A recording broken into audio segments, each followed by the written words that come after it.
Welcome back to Your View.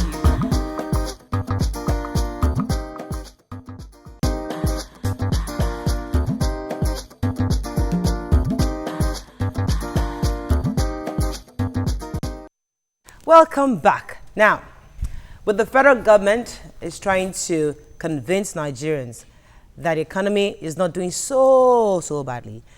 Imo State Governor Rochas Okorocha has called on the presidency to declare a state of emergency on the economy. According to him, the economy is in such a terrible state. In fact, we have to declare a state of emergency. And all hands must be on deck, he says, to fix the economy. Now, what are your thoughts on this? It's your view. Call us on 070-8066-8014. You can tweet to us at TVC Connect. Please hashtag YourViewTVC. Now, we've had this kind of conversations before. Everybody knows diversify. He's trying to see what he can do within his own government. However, he's calling on the federal government. Listen, we need a proper state of emergency. How do you interpret that? What do you think that means to you? Let me start with Uwa.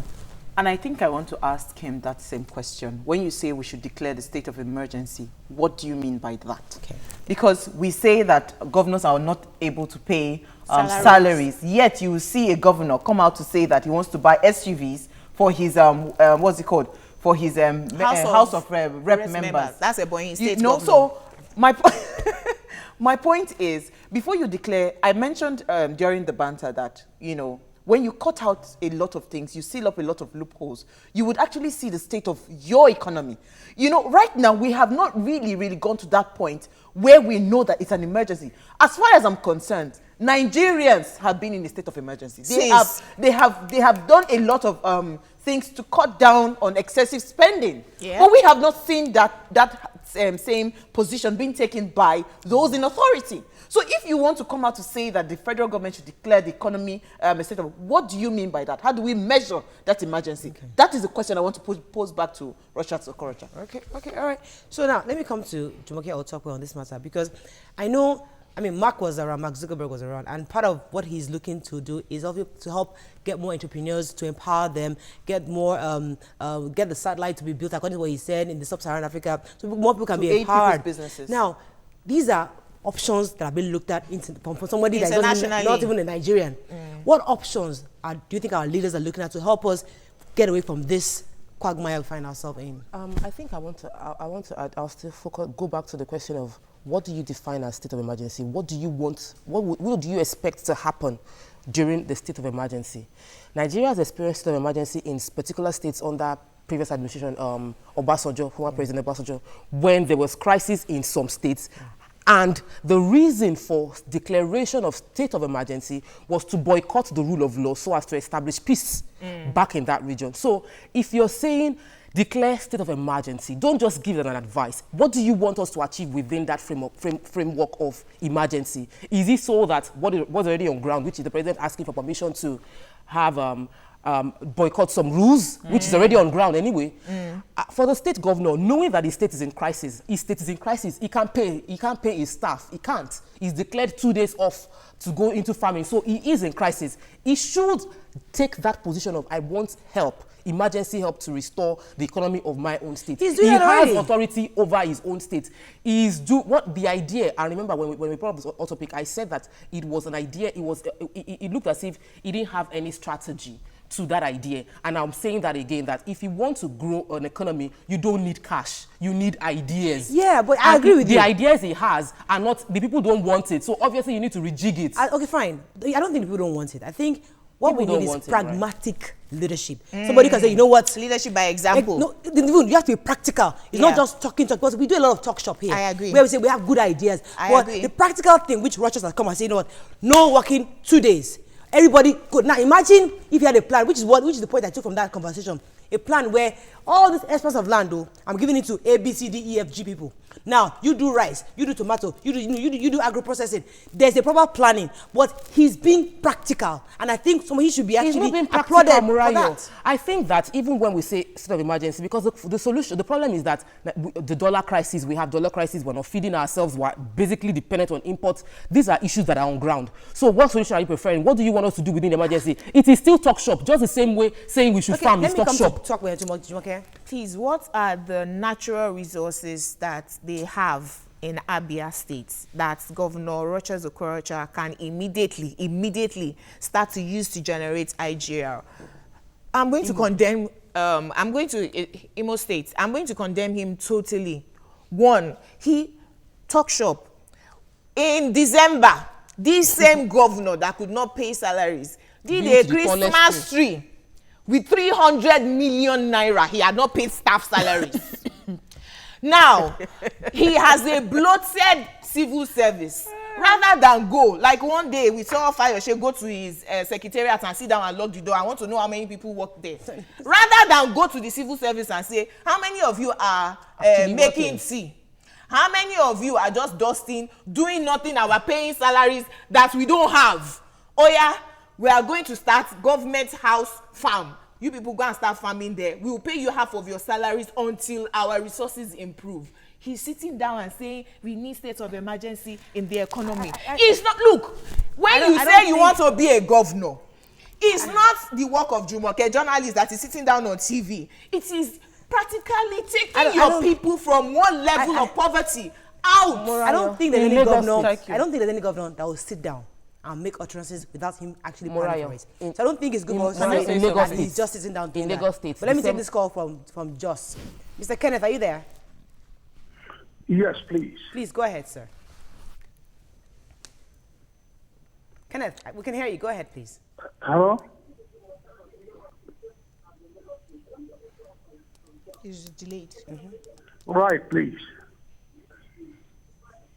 Right, I am from Imo. Right, and I can tell you that Governor Rochas Okorocha is a total waste of time in Imo State. Okay, please don't say that to me. Okay? Your view.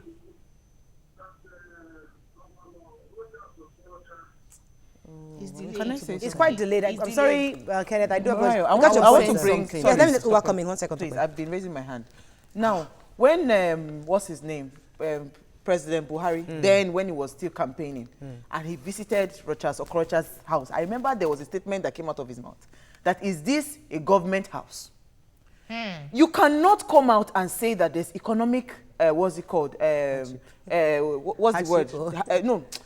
What did he say? They should declare emergency, economic emergency. When you have not shown, when you are talking about, you see, this Mark Zuckerberg's visit is fantastic. And let me tell you something, Murayo. There are 1,000,001 Mark Zuckerbergs that would want to come to Nigeria to help the common man on the street. But you see, with the government, what they do all the time is that when something like this is going to happen, instead of you to bring it to the people that truly need it, that will revolutionize business in this country, they will carry it and give it to their brother, give it to their sister. Then at the end of the day, the whole thing is will just go under the ground. Yeah. So we cannot keep on saying things and trying to maybe gain favor from people. Okay. If you are truly declaring emergency, let us see that emergency you have started taking measures to ensure that you enrich your people. Which was why I wanted to mention the state governor, Lagos State, December last year, when they usually do. Pause for a second. Sorry, I have Godwin from Ifako. Godwin, are you there?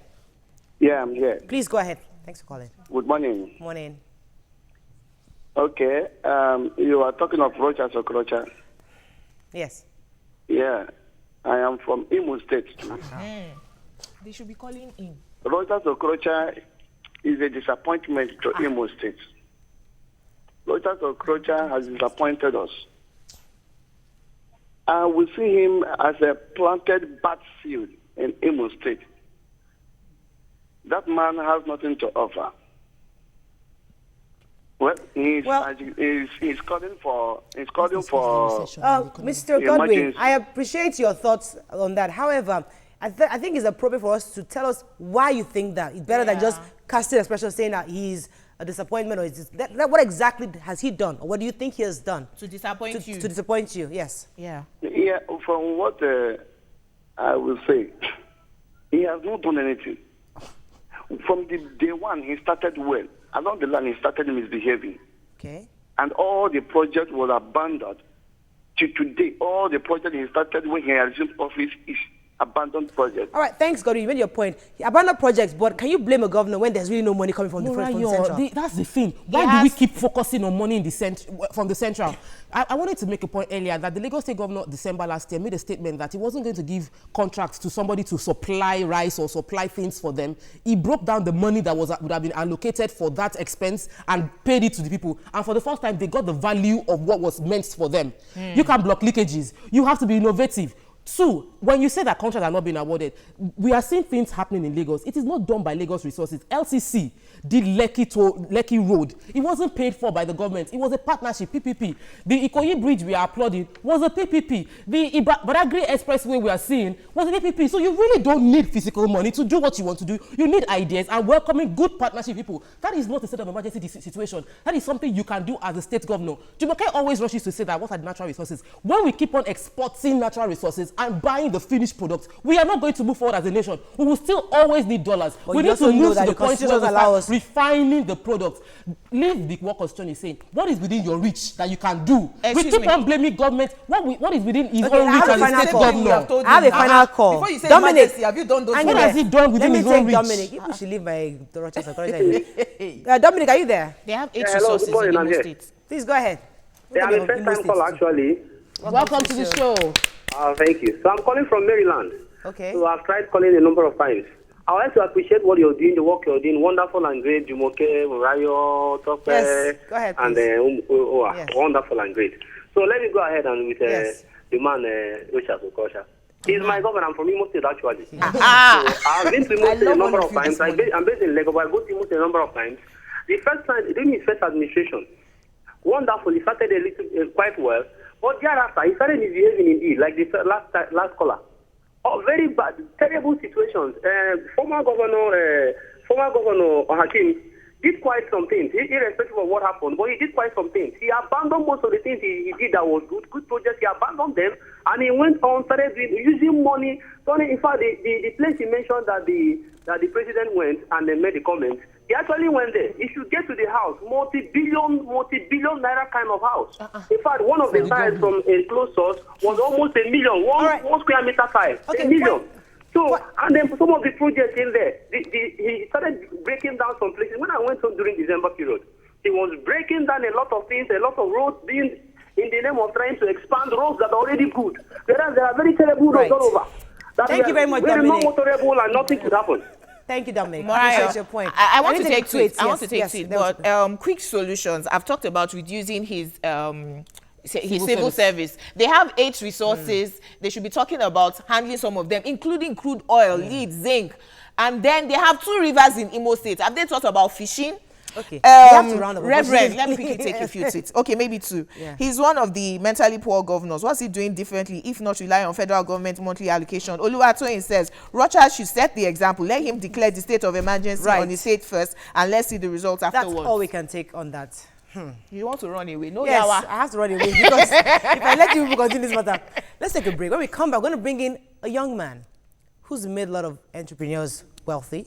A lot of young people actually wealthy and become entrepreneurs. Let's see how he's done it and what he can do to help encourage young people out there to become better entrepreneurs. Stay with us, we'll be right back.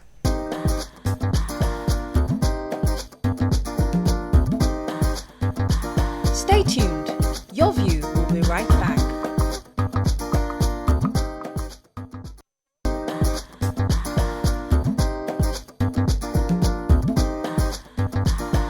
Welcome back to Your View.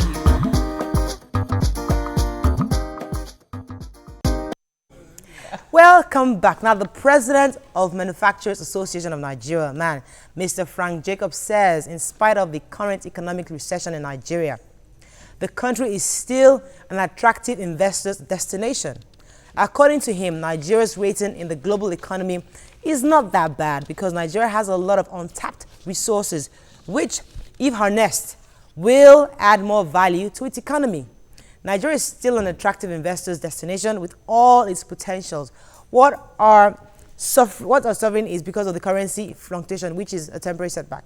Now, joining us on the show is an economic freedom advocate and creator of several profitable companies, Mr. Tade Cash. Hi. Welcome to the show. Welcome to the show. Good morning. Tade, there are many things we want to talk to you about today. how investors are coming into our country, what are the opportunities available in And this why country. would they say that it's I'm very hanging there, attractive? investors are attracting our country. Then young people, the opportunities available that we can tap into to help them become better entrepreneurs, because we're really shocked that Mark Zuckerberg came here and he was able to identify an area of just his own interest, of course, but at least we see somebody who's going not to the top, going straight to the grassroots, which is great. So I want you to talk in different angles, but let us start with what are the opportunities still available in Nigeria for investors? Well, thank you, thank you. I'm so, wow, like just sitting. We get that. All right, it's a known fact that we live in a country where we have to separate money from wealth. And then we're a country that is money-driven, not wealth-driven. And because we are money-driven, not wealth-driven, we are not tapping into the wealth of the nation. So everybody talks about money, this person carrying this money, this person carrying this money, and then everyday man, I don't like calling him an average man, an everyday man is there suffering because he does not even know how to tap into the resources. You know, a few weeks ago, I was in Asia and I have to move to few places. And then few people that I met, they were asking me all manner of questions, either in the train or something, and telling me, oh, your country, you guys have a lot of stuff. Your country, you guys have a lot of stuff. You know, I'm coming to your country very soon. I'm coming to your country. You know why? They saw the wealth, not the money. So what is wealth? Wealth is anything that you produce that people can use and the world can buy from you. Okay. Wealth is what people need. Money is what they use to get wealth. So what's the wealth in Nigeria? I mean, obviously, wealth is like food is something you can buy, right? So that's wealth, right? Land. Land. Crude So now, oil. Natural resources like minerals, like gas. That's Nigeria's wealth. No, Jumoke, Human please, resources. I want to. I always, when I sit down here, I literally want to tear Jumoke apart whenever she mentions natural resources, because I look at it that Japan says that they don't have any resources and they are able to make themselves one of the world's top, among one of the world's top 5. So why do we keep on? Do you think that our resources are the natural one? Or what please, because I feel like we are more than natural resources. There is a new normal. And the new normal is that there is resources and there is resourcefulness. Now, we have gone beyond just having natural resources to being resourceful. Now, we are a nation that have natural resources and we are not resourceful. Because it's nations that are resourceful that are wealthy, not nations that have natural resources. Wow. You know, the paradox of it is that the poorest nations in the world are full of natural resources, but they are not resourceful. So how do we become resourceful? we have to become resourceful by using the biggest asset we have, which is our brain. You know, because God created man so that man will not give him problems. So he give him the biggest asset, his brain. But man don't use that brain because that brain is the money-making machine. Any nation that make his brain go on sabbatical can never be rich. Thank you. It can spend time praying, it can spend time doing all of things, but I can tell you, our brain is on sabbatical. And so, you know, you see different issues being discussed every day, and everything boils down to money. And I'm wondering, people are coming to this nation, getting things from us, turning those things, bring them back to us refined, and then we are paying a lot. I have Okay, a yes, question. yes, Because you see, I attended a conference once, and the man of God was saying that, was it the Indians that were saying that all these Nigerian people, there's money all over the streets and they cannot see it. And he felt insulted, but the truth is that they were just saying the obvious. How do you identify resources or wealth? And you now say that you want to now take yourself to that level. Because all the time people come into our country, they make money and they go. We are here, we are living in poverty. So how do you identify opportunities? How do you identify that wealth? What's the mindset of a wealth creator? Yeah, the first thing is this.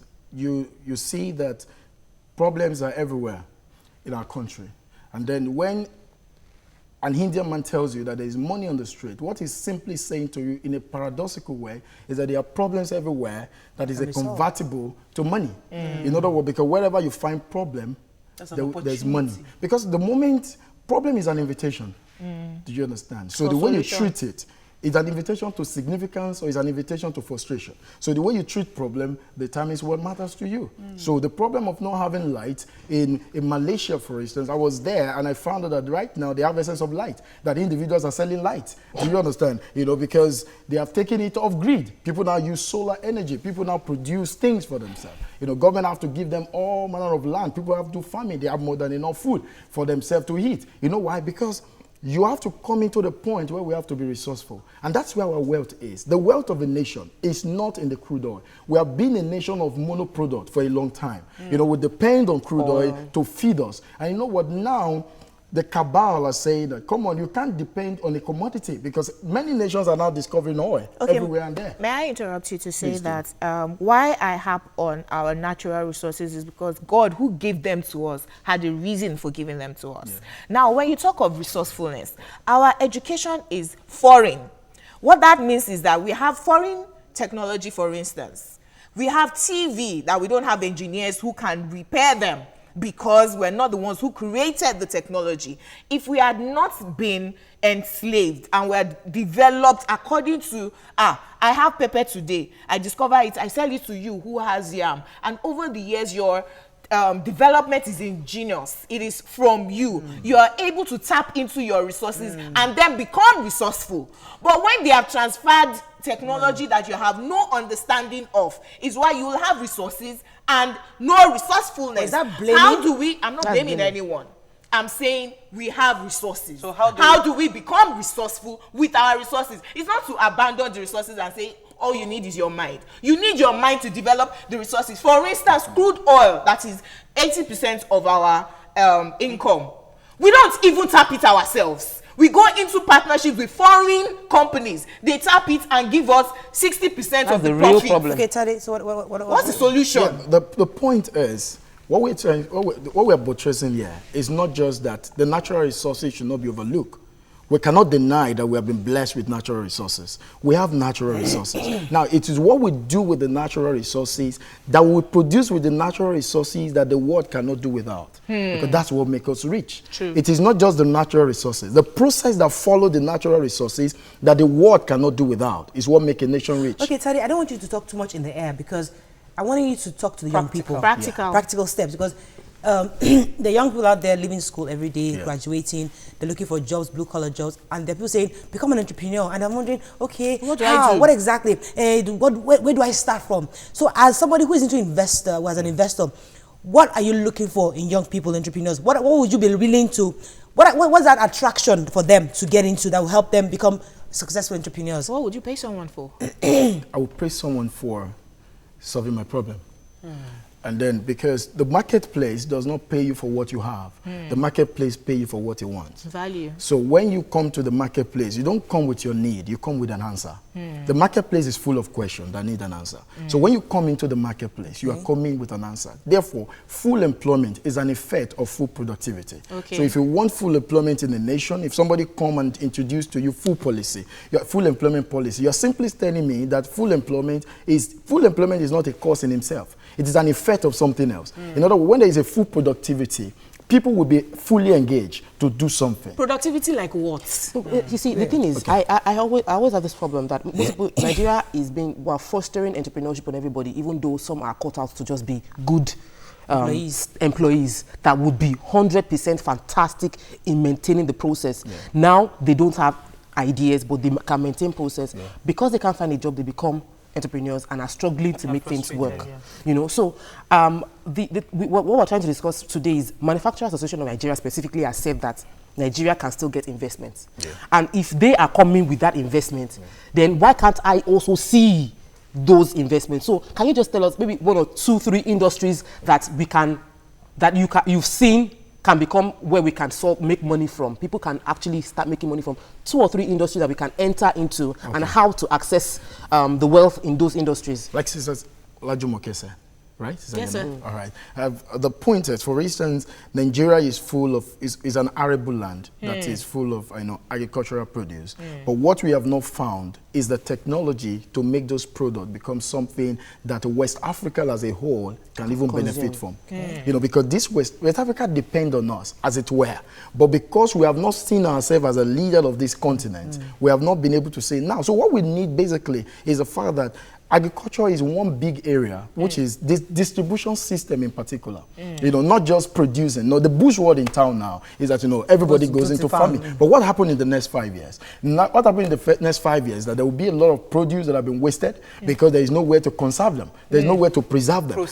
There is no process. So now people have to start looking at process. People have to start looking at, how do we move the goods from point A to point B? How do we preserve the goods from point A to point B? After the farming, after the raining has gone and there is no more corn, can we still have corn and people can still be eating? So corn will not just be seasonal. It will be all year. What can we do? Now that's where the wealth is. You have to start looking and you have to start coming into processes and begin to develop Let's take a quick break. When we come back, we'll take some calls and tweets. Stay with us, we'll be right back.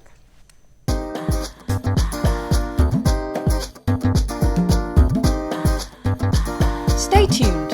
Your View will be right back.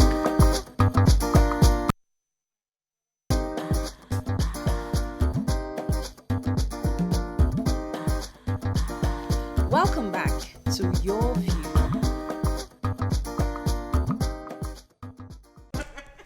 Welcome back. Now, let's take some tweets, please. Yes. And there are a few questions.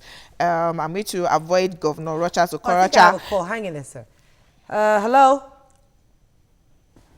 Are you there? Good morning. Good morning, Yakub. How you doing? Yeah, good morning to you all.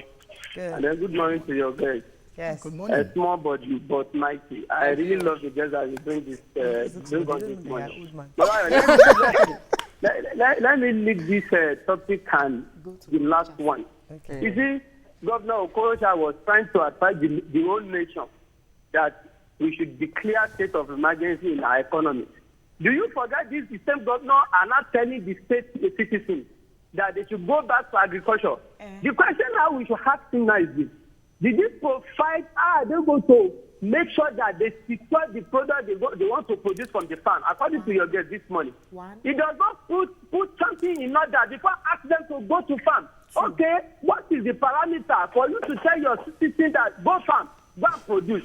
Okay, are you going to buy all the goods out from them? Did you have the production in your state that, okay, when you produce, bring it down here, government will pay you and go back to the farm. Not all of that step up. And then he was not trying to advise the whole nation for that matter. The whole nation. Thank you, Yakub. It's good to talk. I don't know. Thank you. Thank you, Yakub. I don't share the sentiment. I really Okay, do. questions on Twitter. 5 seconds. Nigeria is an arable land. That is Shedrack. Quite all right. But why do we keep depending on foreign expertise to invest in our country? Okay. Kuti says the jobs we are looking to create would come from the agro-allied industries, not the farms. Kuti says it is unwise to export cocoa and turn around to import chocolate. We would be losing in the end. Okay. Now I want us to go back to the entrepreneurship investment board. Yeah, I wanted to ask you about entrepreneurship and passion. Okay. Is entrepreneurship about making money, solving problem? Can it align with your passion in such a way that you make money from your passion and you're still solving the problem? Just want to clarify. Okay, yeah. One of the selfish tendencies of our passion is the fact that we believe that people should just pay us for our passion. It's a selfish tendency. People don't just pay you for your passion. People pay you for what your passion can do for them. True. So people come out and say, oh, man, I have this passion, I want to do this. Now the question is, what is the convertible dimension of your passion? How have you converted it to an everyday need that can now solve a problem that is valuable to the person that want to pay? Because remember, there are only two people in the marketplace, the producer and the consumer. And the ultimate judge is the consumer, the person that will consume what you have produced. Now, if the person is not satisfied with what you are producing, he's not going to pay for it. It doesn't matter what you are saying. It doesn't matter whether you are crying, how passionate you are. Let me take this call. Barrister Shika from Bagada, are you there? Yeah, I'm there. Good morning, sir. Good morning, sir. Go ahead, please. Yeah, please, I'm calling for the former discussion we had over Rochas Okorocha from Imo State too. Yes, sir. It's unfortunate I lecture yesterday. I voted help it. My people, it's not a matter of discussing it over here. You need to be in Owerri. Owerri is not a total mess up. Is this the whole road he started, the one he did, all of them have decayed in his presence. It's not a matter of doing a television, showing us what is done realistic.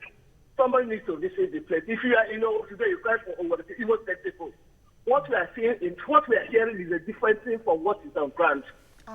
If you can believe me that the Imo State Library has been turned to Crocha's daughter's coffee shop.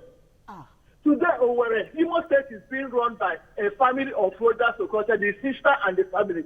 When he came in power, he called us, my people, we call him our governor. But now, if he say my people, we say your family. You are talking about... Thank you, Barrister Chika. Appreciate it. Now, going back, because I said I really want us to help young people out there. Yes, industries. The industries. So one thing we've learned so far here is that every young person should find a problem to solve. Don't just say, I want to just make money. Oh, I just let your passion be converted to something you can actually solve somebody's problem. Yes. So now, young people out there, I want you to also talk to them on various, or the investors. What exactly are they looking for in young people? What exactly is that thing they're looking for? I want you to advise young people. What are the investors looking for? Practical things that we can hold on to. Okay. The first thing that is lacking and is a big asset in our country is a service-oriented people. People that are willing to offer service. Everywhere you go, you see that market is so huge.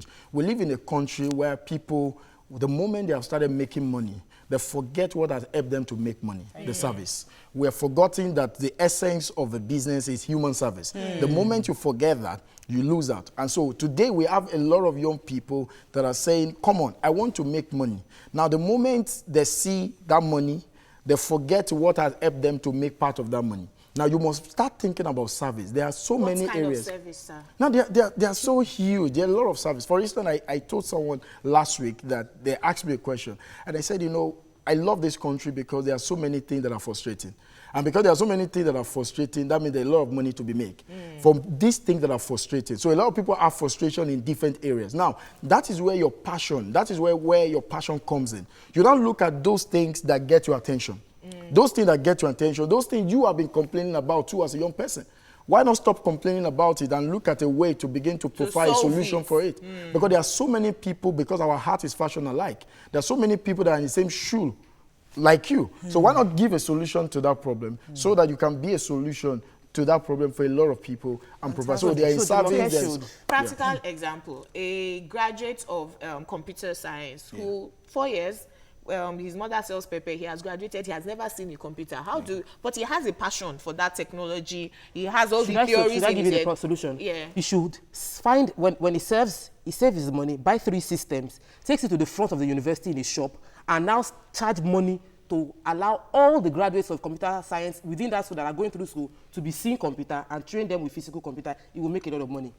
So I'm a solution provider, and that's my calling. There is always a solution if you're willing to process it. If your graduates don't see computer, you can make them, all of them start coming to your place and they pay you money to see the computers and they practice.